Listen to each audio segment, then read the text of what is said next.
When people think of hotel loyalty or hotel status, one of the top programs that comes up is, of course, Marriott Bonvoy, and for good reason. They've been around for a long time. They acquired Starwood, which then made them the largest hotel chain in the world in terms of footprint. So basically, anywhere you look in any city, there's going to be a Marriott Bonvoy property. And over these many years, people have loved the program, but what if I were to tell you that when you think of hotel loyalty, you actually shouldn't think of Marriott Bonvoy? What if I told you out of the top big chains that they might actually be the worst program out of all of them? That's exactly what I'm going to dive into in this video, because Marriott Bonvoy has made quite a few changes over, say, the last year. And I'm going to review some of them today and explain why I think Marriott is devaluing their program by quite a lot, and for the average person, it's really not the best program for them. I know this may sound strange coming from someone who just recently got the Chase Ritz-Carlton Marriott Bonvoy credit card and has praised that card for so long. So I'm going to dive into that at the end of this video. Basically what my plans are. Should I downgrade the card? Will I keep the card? We'll discuss it at the end. More importantly, I'm going to dive into some of the changes Marriott has made recently and why I'm struggling to get value from this program and why I think many other people probably are in the same boat. Alright, so diving into the first thing that Marriott Bonvoy has changed, which has in turn devalued the program, and that is that Marriott Bonvoy no longer has a cap on point redemptions, and so for the ultra luxury properties, you cannot get outsized value anymore. Now, for many people, this may not be a huge deal because a lot of people use these programs just to go on simple vacations that they were planning on taking anyways. If they want to go somewhere on the East Coast versus the West Coast, or maybe go to Europe or something like that, just add a regular property within the city, you might not notice a big change here. But I know some people do like these ultra luxury properties, and when it comes to points redemptions, this is where you can get some outsized value because on average, points are worth a certain amount, and this is where you can go above that valuation. Some of these big properties, of course, are the ones in the Maldives, which I know people mention all the time in the credit card space, which might not be an option for many people, but some people do like taking those trips, and it's worth mentioning that those redemptions have gone up. The cap was previously about 150,000 Marriott Bonvoy points for pretty much all properties. Now that has changed and there is no cap anymore, and so you will see properties that are more expensive. Maldives being one of them, such as the St. Regis or the new Ritz-Carlton. And one of the properties that I'm more focused on, that is the JW Masai Mara property. And that property was an all-inclusive in like a massive tent. It included your food and drinks, of course, and also included game drives, all with one price. Now, of course, that cash rate is astronomical, and I wouldn't pay it normally, but it was possible with points. And that is where you can get that outsized value, or at least you used to be able to get that outsized value. And now with this increase, nights are going for 230 to 240 points per night. Before this, it was capped at that 150 and oftentimes lower, depending on the time of year that you were looking at. And so now it's just so much harder. I mean, I was already struggling to earn 600,000 points if I wanted to stay 5 nights. Even just staying 3 nights, 450,000 Marriott Bonvoy points is ridiculous. Now you're telling me for 3 nights, it's over 600K, closer to 700. And now for the 5th night free, if I want to stay 5 nights, I still need close to 1 million Marriott Bonvoy points. How in the world?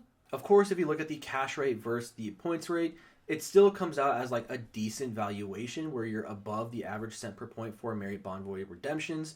But still, it takes away the outsized value and the fun that you get when you find these properties that are so expensive with cash, but a pretty good price in terms of points. This devaluation led into a worse devaluation, and what I mean by that is actually this article that I find very interesting from the Points Guy demonstrates them going through 51 different properties within the Marriott Bonvoy program, comparing the cash rate and the point rate for that cent per point value, and in terms of comparing that to the 2022 valuation they did, where they basically did the exact same thing. And so you can see the drastic change that has now happened here in 2025. So this is issue number 2 with Marriott, is that the overall program redemptions have been devalued. So before, it was about 0.84 cents per point for an average valuation with a Marriott Bonvoy redemption. Now it is about 0.7. That is a pretty big hit, and this honestly is probably one of the worst things that Marriott Bonvoy has done in my eyes, because everyone can earn points, but redeeming them is a whole nother factor. And so when redeeming these points, of course we want to find the outsized value, maybe closer to 1 cent per point. Well, that's now harder to do. On the flip side, you of course did not want to see properties that had a terrible redemption, and that may be more likely now since the average cent per point has gone down. So if you look at that article, you can see that they, of course, looked at 51 different properties. And this, of course, ranged from luxury properties to budget stays. So they went through the entire umbrella of the Marriott Bonvoy program. And not only that, but they looked at plenty of different dates at all of these properties throughout different months. And the valuation is that it was decreased by over 15% and is now worth only 0.7 cents per point, which overall just makes the program so much worse because everyone wants to find those great redemptions and it's just so hard now. This valuation puts them so much closer to, say, IHG or even Hilton. So if you haven't seen or read this article yet, I highly recommend it. It's a great read. I will have a link down in the description to it. But really just shows that Marriott's redemptions are a lot closer to, say, IHG and even Hilton, which those two are about that 0.5 cent per point redemption, and now Marriott's that 0.7, so it's getting down there. Which then leads into issue number 3, and that is that, in my opinion, it is hard to earn Marriott Bonvoy points. At least it's hard to earn them in an efficient manner in terms of value. And what I mean by that is basically your return on spend and the value you could be receiving for other points you may be earning. So let's dive into this for a second. So you do earn 10 points per dollar at Marriott properties, at least for most brands. The extended stay brands are less, and there's actually a new one that's even less than that, which we'll also get into later. But the 10x is not bad, 5x is pretty bad. The loyalty multiplier isn't bad, but credit cards, very bad. Diving into the credit cards, you earn 6x points per dollar at Marriott Bonvoy properties with pretty much all the credit cards besides like the free annual fee one. But in my opinion, that's a problem because they all earn the same amount. So a $95 card earns the same as a $650 card. How does that make sense? Comparing this to Hilton, their premium card comes in at $100 less and earns 14x points per dollar at a Hilton property. That is a drastic difference. So simply looking at that credit card spend at Marriott Bonvoy properties, you're technically earning 4.2% back on that spend because Marriott's only valued at 0.7 now, and so if you take that into consideration, you're only earning 4.2% back. Looking at Hilton, you earn 14x points back, but of course that valuation's at 0.5. Taking that into consideration, you're earning 7% back. That is still a drastic difference. Looking at IHG, they earn 10x points per dollar on IHG properties with their credit card. And again, using that valuation at 0.5 cents per point, that is 5% back, which is still higher than Marriott. And the problem here is that IHG card is $99. A $650 Marriott Bonvoy card does not out-earn them staying at their own properties. How does that make sense? Looking at the middle tier multipliers on the credit cards, some earn 3x, some earn 4x at, like, say, restaurants, groceries, gas, that sort of stuff. The 4x ones, it's not too bad per se, but of course you could earn 4x on, say, the American Express Gold card and then transfer it to Marriott when there's a transfer bonus and get even more value that way. So it's really not that good in terms of the Marriott spend. And then it's 2x on basically all of the cards, which again, not great. You can just earn 2x for free on an American Express card. And then that 2x, again, if you just transfer it over with a transfer bonus to Marriott Bonvoy, I mean, there you go. So needless to say, the multipliers on the credit cards are not good. They're kind of terrible, actually, and there should definitely be an overhaul in terms of the multipliers on the credit cards. But how else can you earn points? Maybe you just earn the transferable points currencies then, right? Well, the problem with that is there's so much other value to be had with other programs you can transfer to. So yes, you can earn Chase or Amex points and transfer them out to Marriott Bonvoy, but you can also transfer Chase to Hyatt or transfer American Express to Hilton. Hyatt will, of course, give you insane value. American Express transferring to Hilton, you may think, well, that doesn't make sense. Hilton's worth less, right? Well, with American Express, you can transfer at a 1-to-2 ratio, so every 1 point is now 2 Hilton points. Well, again, taking that 0.5 cent per point valuation, 1 point turning into 2 Hilton points, you're basically getting 1 cent per point. That is higher than Marriott Bonvoy. So again, why would I transfer to Marriott Bonvoy? And then, of course, airline partners are a whole nother story. Okay, well, maybe I'll just buy points. You can buy points on sale with IHG and Hilton at 0.5 cents each. Fantastic value there. Well, what about Marriott? Normally the rate is quite atrocious, and they will have some bonuses that will increase. It depends. It's usually like 30 to 45%. If you can get 45%, it's not terrible, but it really isn't great. The few times I've looked into this, it basically just equals out to like the normal like 0.7 to 0.8 cents per point. Once you take into consideration the bonus and then using those points for a stay, and then comparing that to the cash rate, it's about 0.7 to 0.8 with the bonus. So you're not really saving anything, whereas like IHG, they're valued at 0.5 because you can buy them at 0.5 cents per point. But typically at pretty much any property, you'll get about 0.6 cents per point, if not more. and that doesn't include the fourth night free with that credit card benefit, which is easier than the Marriott Bonvoy benefit of fifth night free. Now, of course, if you can utilize the fifth night free, then buying points may be worthwhile there, but it's a very niche case. Okay, so obviously it's tough. I mean, what if I just pay cash, earn points that way, and eventually I will earn enough points to stay at a nice property? Well, like I've mentioned, you can do it with other programs, maybe better there. And look at the Marriott Bonvoy program, well, that leads into issue number 4 in that Marriott Bonvoy, on average, is more expensive than every other major chain. Now, I say this, of course, this is based off my research, but I say this by doing this research over 2-ish years where I've dug into the points and miles, I've dug into Marriott, and I've looked into their properties. And over the course of 2 years, at every single city I look at, almost every time, it's very consistent, they are more expensive. Now, I will say, on average, Marriott Bonvoy does have better hotels to stay at. They're usually nicer properties, they're more unique, and they just look like a property I would want to stay at. But if I just want to stay somewhere just to sleep for the night, I'm not going to pay more for a Marriott Bonvoy Courtyard, Fairfield even, compared to, say, Hyatt Place or Holiday Inn Express. I'd rather just stay there for half the price and get a good night's rest rather than paying double the price for a slightly nicer Courtyard property. So if you can't earn the points as easily from credit card spend or welcome offers, which that was actually one I missed, is welcome offers are harder to hit on Marriott Bonvoy credit cards because 2 reasons. One, you have Chase and American Express. They have rules that don't let you get both within a 2-year time frame. And another reason are the rules with the banks themselves, because American Express, you have pop-up jail, currently experiencing that. You also have the 524 rule with Chase. So, I mean, all these restrictions make it difficult to earn multiple welcome offers. Diving back into the cash issue, if you can't earn these points, you can't use them for redemptions. If you want to earn the points on cash rates, why would I do that if I could just stay somewhere else for cheaper? I'm still budget conscious. I would rather stay at a cheaper property, and if I can earn points easier at, say, IHG, the property is cheaper, I can buy points if needed, why would I not just do that? Now, of course, for some of you business travelers, per se, where you stay at properties not on your dime, but on your company's dime, you earn a ton of points, it doesn't matter for you.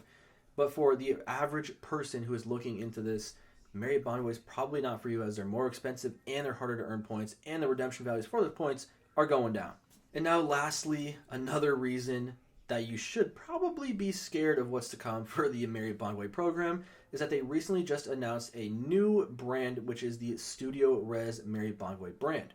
Now, this is meant to be an extended stay similar to, say, like the Residence Inn or Town Place Suite, something like that, where you will stay there longer, and the goal is, of course, to stay there for cheaper because you are staying there for longer, and Marriott is trying to deliver on that by having an average price of these places being $80 per night. Now, for Marriott, that's extremely cheap, as I just mentioned, because they're normally expensive. I don't see this coming to fruition, to be honest. I think it's going to be more expensive than that, and not only that, but they will not honor any elite benefits for any Marriott Bonvoy elites. Oh, you're a Titanium member and you want free breakfast? Too bad.